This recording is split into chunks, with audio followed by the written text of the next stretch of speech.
Hello, 6th grade. It is Monday, April 20th. Welcome back from Easter break. I hope you and your family are doing well.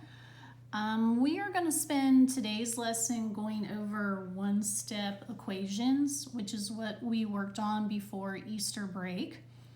I try to list the steps that will help you, okay? So the first thing we need to do is to look at the equation.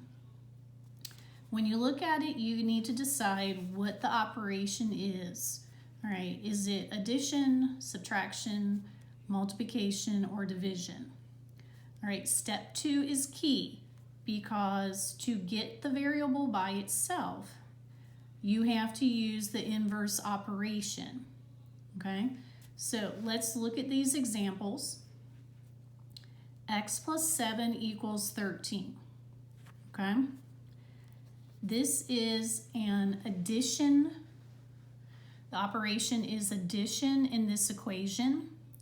So if we look at step 3, we have to do the opposite. We have to do the inverse to get the variable by itself.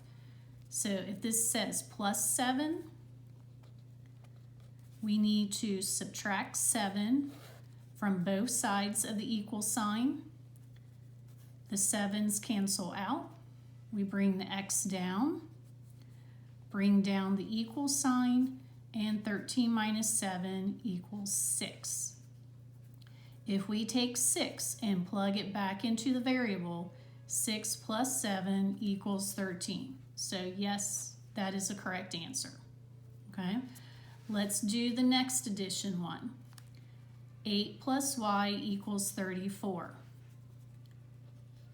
Right, the operation is addition, so that means we need to use subtraction to get the y by itself.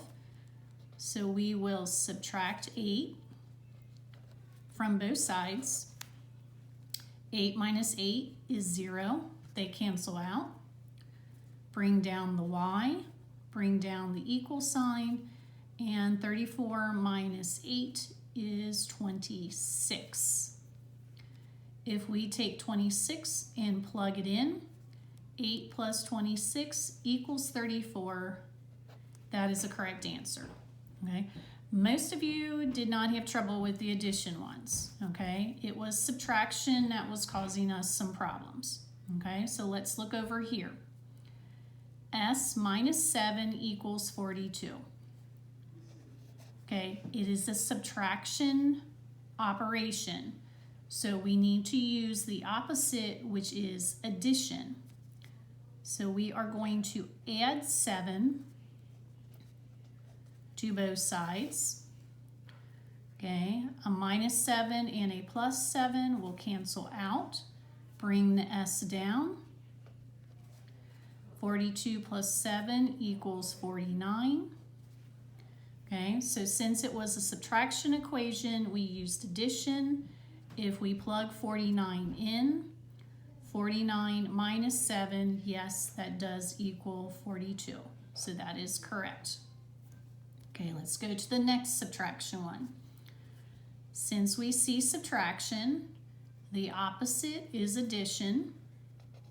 We are going to add 10 to both sides of the equation.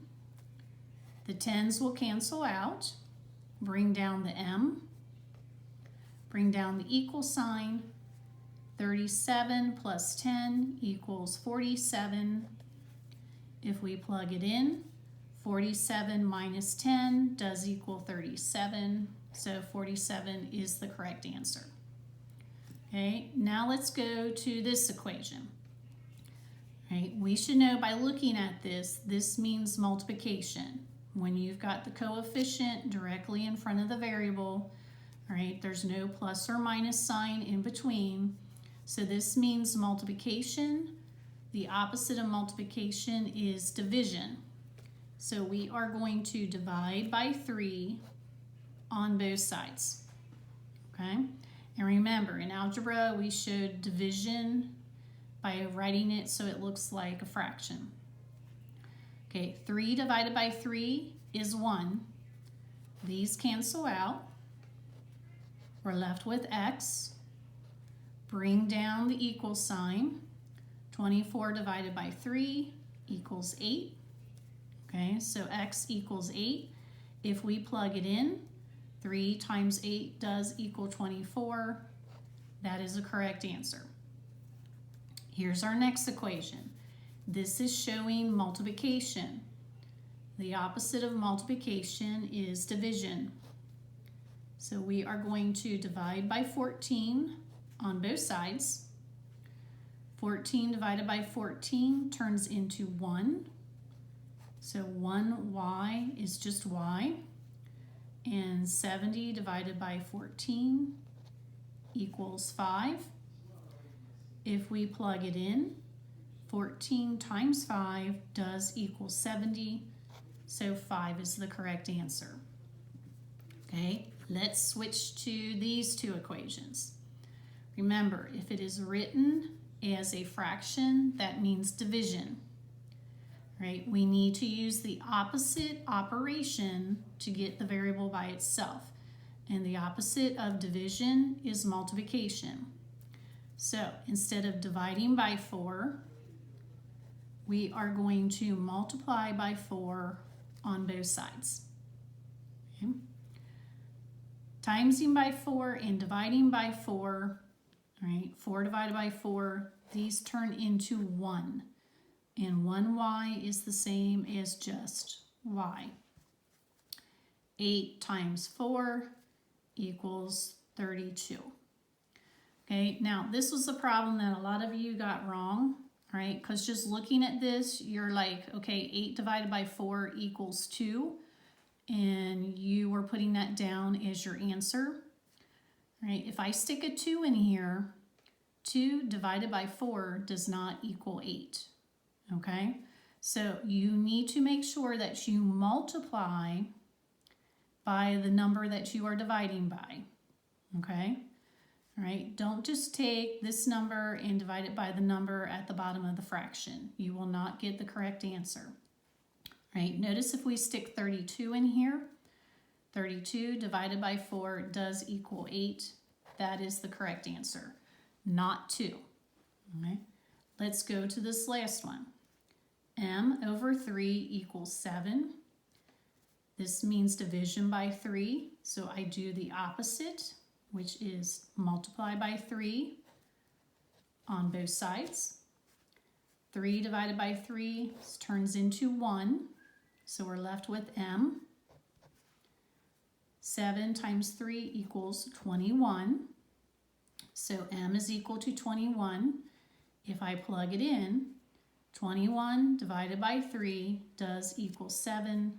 Yes, that's the correct answer. All right, so 6th grade, you are going to have 20 of these problems to do. All right, they look very similar to the ones we did in the video. All right, if you get stuck, go back to your video. All right, it should help you figure it out. Remember steps 2 and 3. Figure out what the operation is in step 2, and then in step 3, you must do the opposite to get the variable by itself.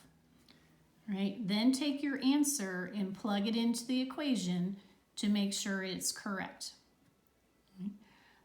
Good luck with your assignment. If you have some questions, you can message me in Google Classroom. I will be checking it periodically tomorrow. We will probably do one more day with this because this is an important foundation going into algebra. We want to make sure you have it. And then we will be heading into inequalities towards the end of the week. All right. Have a good day, and I will talk to you later.